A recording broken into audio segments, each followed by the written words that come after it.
Hello, this is JP. We're going to be performing some pen test exploits, penetration exploits, to see if we can get some user data off of a website.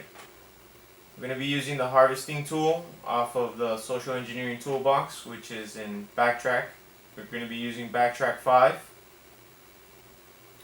Now what we have to do is try and lure the user to click on our site. It's going to redirect them to a page that is that's on our local machine, on our Backtrack machine, and we are going to sniff that information from that website. So what we first have to do, we are in Backtrack.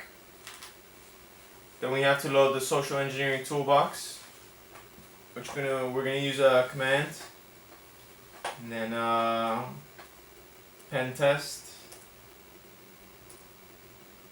and exploits /set. Now at the bottom left of the screen, you do see in blue that it says pen test exploit set. What we just typed in, this is letting you know that you are in the social engineering toolbox. What we're going to do now is we have to configure the social engineering toolbox to allow us to send emails.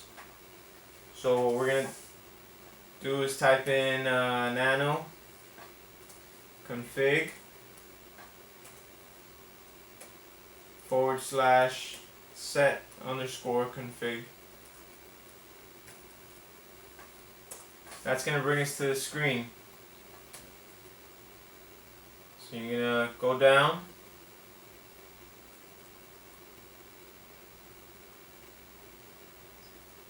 So you see this web attack email. Normally it would be off. I've configured it previously. So we're going to turn it on. Then you press Control X to exit out of this screen. It's going to ask you to save it. You press Y, and then you press Enter to get out. So now once we have that configured, we are going to start up the social engineering toolbox. /set, and that's going to start it up for you, Toolkit. Now this is used for plenty of other things. We're going to choose number 1. It's a social engineering attack. Then in that social engineering attack, we're going to do the website attack vectors, which is going to be the second option available. Now this is the credential harvester that I was speaking about earlier. It is one of the many attack methods on this social engineering toolbox, and that's going to be the third option available. Now if you have a web template of your own, you can go ahead and use that, but we're going to go ahead and use a site cloner. We're going to clone a known site. Now here it's going to ask you to enter the URL of that site. We're going to go ahead and do Google Mail.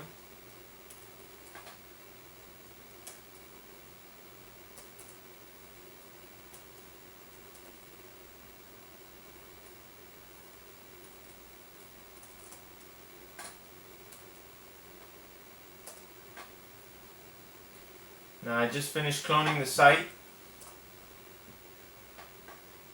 So now it asks us what we want to do. Now we can go ahead and attack many people at one time by sending this out to mass emails, or we can do a single email address at a time. For simplicity's sake, we're just going to do it to my personal email, and we'll go ahead and choose the first option. And we're going to go ahead and input the email at this time.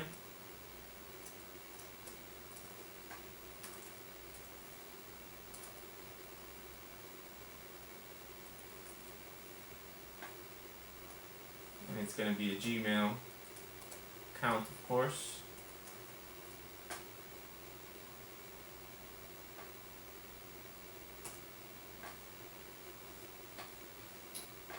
Now you can use any other open relay server that you wish, but we're going to use a default Gmail account server for this email attack. Now we're going to go ahead and enter the same email address that we have entered before.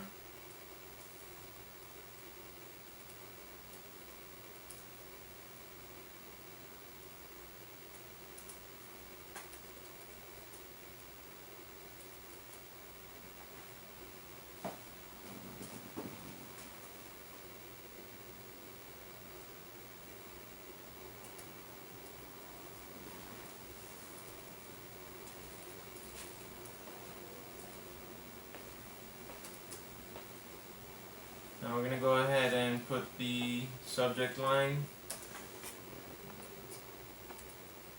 School just ended, so we're going to go ahead and have me click on the site to see my grades. I'm going to use the plain text because when I've used HTML in the past, I could not see the body of the text of the message.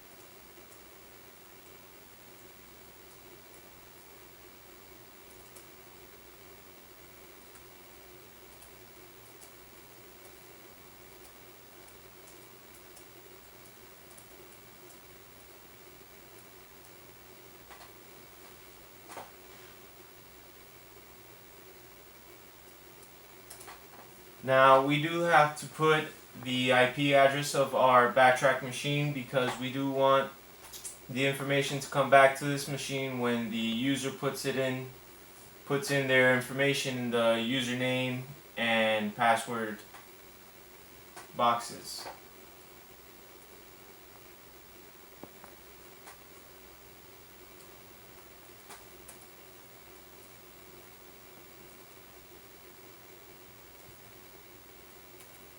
So now here we put the local machine's IP address. And we do put the local machine's IP address, not the Backtrack IP address.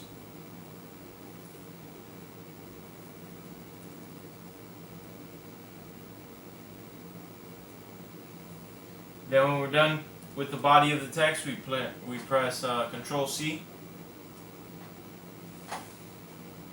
Now here we see that we have an email that we just got with subject final grades. We're going to go ahead and click on that. Now here it shows me to follow the link. Now remember, this is just for simplicity's sake. So the message is not going to be necessarily correlated to the site that they're going to be redirected to, but we're going to go ahead and click on the link.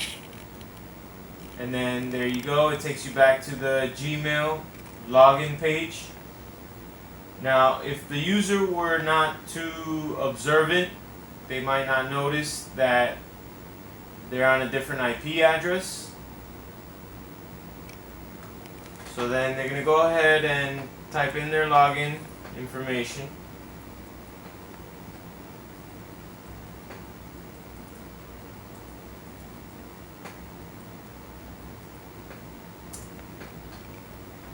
And then once they log in, they're going to be redirected to their inbox. But as you may notice, we are back to the Google Mail service, the HTTPS connection. So they were forwarded back to that site so that they would not notice anything that went wrong or that happened. So now, as you can see from the 5th or 6th line from the bottom up, we have the login information and the password.